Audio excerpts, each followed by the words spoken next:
Hey guys, did some housework. Did it in long sleeves too, so I'm a little hot and sweaty. But hey, bathroom's clean now. That's kind of important after a sickness. Um, so let's keep talking about mystery peoples.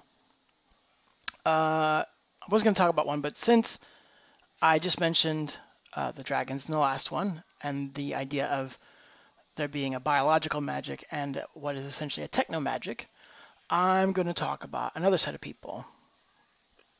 These people are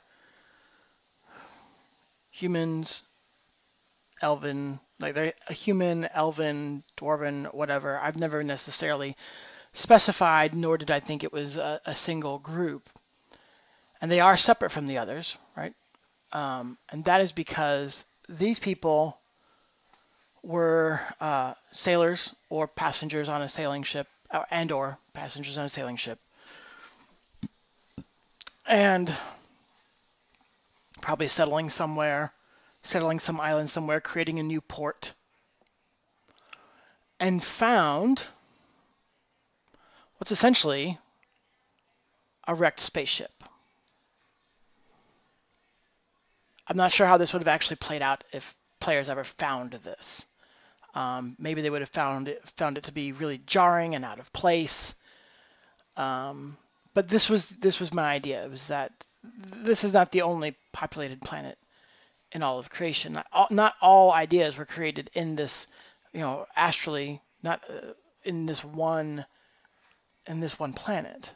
There were other planets where other ideas were explored, or where history and development took place differently, and that one of them has technology and has a very high techno magic influence and developed space travel and all that good jazz. And there was a space vessel which crashed on this island, and no survivors ever made it off.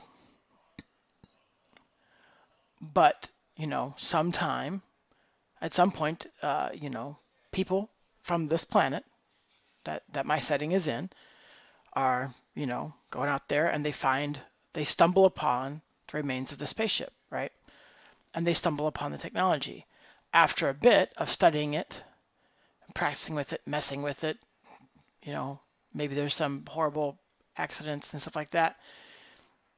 They start figuring out how to work the things, which essentially means that they've now learned techno magic. But um,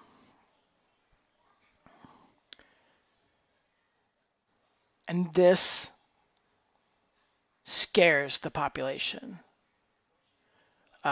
Thankfully, there aren't a whole lot of power hungry people here, and maybe there were some, and maybe they were dealt with immediately and swiftly. But what this population has decided is we can't destroy this stuff. Like, we don't actually, like, in this world and with this technology, we don't have the ability to destroy this technology. So it's going to be here. But oh my gosh, this can't get out.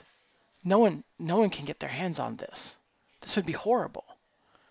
Think of the things that all the power hungry people would do with this stuff. And so they've essentially become a civilization that is a cult, right? And the cult is centered around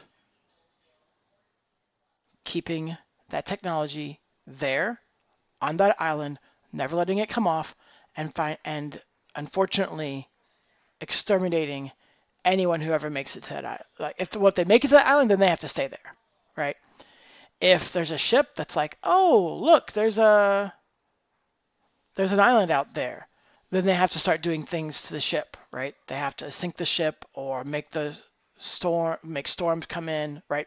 Maybe Bermuda Triangle kind of thing, so that no one ever comes there. That is a mystery people in my setting.